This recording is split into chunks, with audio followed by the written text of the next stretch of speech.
Hello friends, let us now learn some important points about the neuroblastoma. Neuroblastoma is the most common abdominal tumor in the childhood. It is most common abdominal tumor in the childhood. It is 98% of the cases it is seen sporadic, whereas 2% of the cases are familial. And this is most frequently diagnosed tumor in infancy. In infancy, it is the most frequently diagnosed tumor. This is the most common abdominal tumor of children, but this is the most frequently diagnosed tumor in infancy. Then if you see, 90% of these neuroblastomas produce catecholamines, and because they produce the catecholamines, once they undergo degradation, they will form vinyl mandelic acid and homovinyl vanillic acid. Then these neuroblastomas are the most common site is adrenal medulla. Along with that, it is also seen along the sympathetic chain. It is seen along the pelvis, neck and brain also. If it is present in the brain, we call it as cerebral neuroblastomas. Then if you see the clinical features of neuroblastoma, it depends upon the tumor size and also extent of the tumor. Then if there is metastatic disease, then the baby presents with fever, irritability, failure to thrive.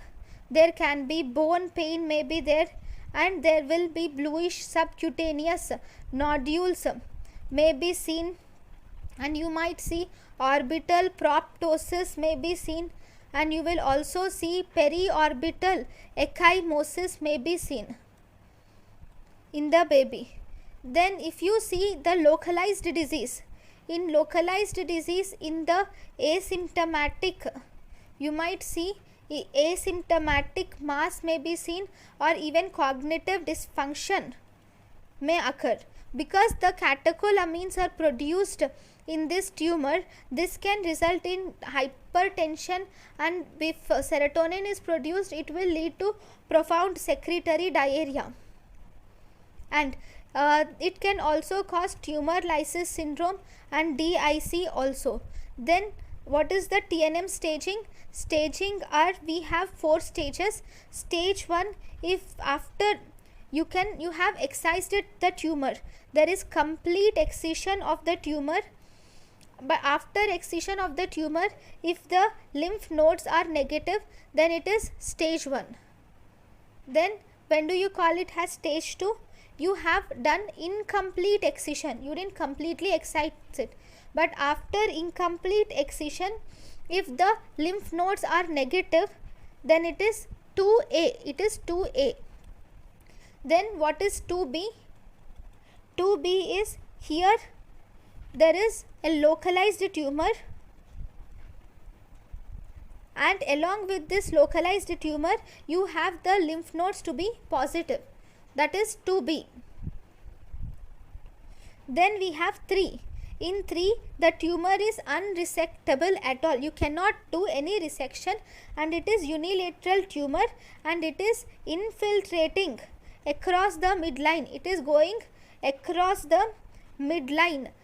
Okay, it is going across the midline. And if you see, this is with or with lymph node involvement. Then that is stage 3. Stage 4 is any tumor with distant lymph nodes or distant to the bone, or if you see going to bone marrow, liver, skin. So it is distant metastasis will be stage 4. Then we have something called as stage 4S. In stage 4S, there is both localized tumor is also present. There is localized primary tumor is present. Along with that, if this is disseminated to skin, liver and bone marrow, then that is 4S. Okay. So these are the very important staging. Then after you have seen the staging, you will have to see prognostic factors. These prognostic factors are also asked several times. So in the prognostic factors, there are some favorable factors and there are some unfavorable factors. Okay, favorable factors include stages 1, 2A, 2B and 4S. Unfavorable are 3 and 4. If the age of the baby is less than 18 months, it is favorable. If the age is more than 18 months, it is unfavorable. If the mitosis to karyorrhexis index is less than 200 per 5,000 cells, it is favorable. If it is more than 200 per 5,000 cells, it is unfavorable. Then if you see the DNA ploidy, if it is hyperdiploid, if it is favorable. If it is near diploid, it is unfavorable. Then if you see N-mic, if there is N-mic amplification present, then it is unfavorable, obviously. Then some chromosomes, if there is 17q gain and 1p loss, if there is 17q gain and 1p loss, if these are present, obviously they are unfavorable. But what is favorable is if there is, okay, if there is in the one more chromosome 11q loss is also unfavorable.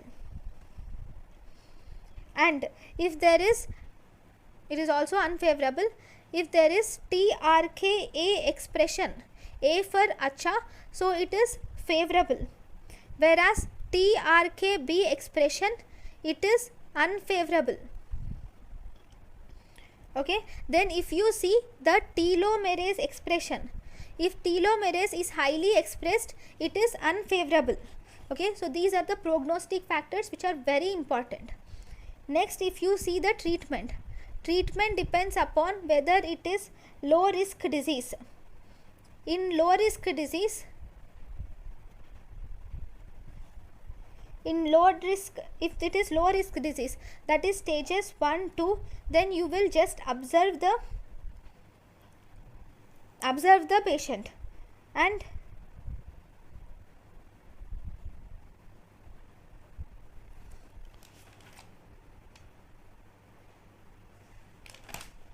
if it is low risk disease, in 1 and 2nd stage you will do surgery, and followed by surgery you will observe the patients. Okay, next, if it is intermediate risk patient,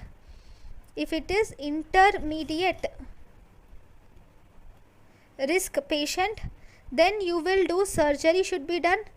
Along with that, you should do chemotherapy should be done. With surgery you will do chemotherapy, you will give chemotherapy, and you can give plus or minus radiotherapy. In chemotherapy we give cisplatin or carboplatin are given, and we give cyclophosphamide can be given, or we can give etoposide and doxorubicin also can be given. Then in high risk cases, if there is high risk cases, that is high risk neuroblastoma, then the survival rate is 25 to 35%, and in this case we give chemotherapy with autologous stem cell transplantation, stem cell rescue should begin.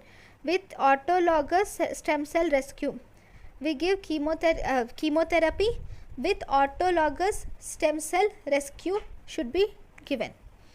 Okay, so this is about the neuroblastoma. Thank you for watching.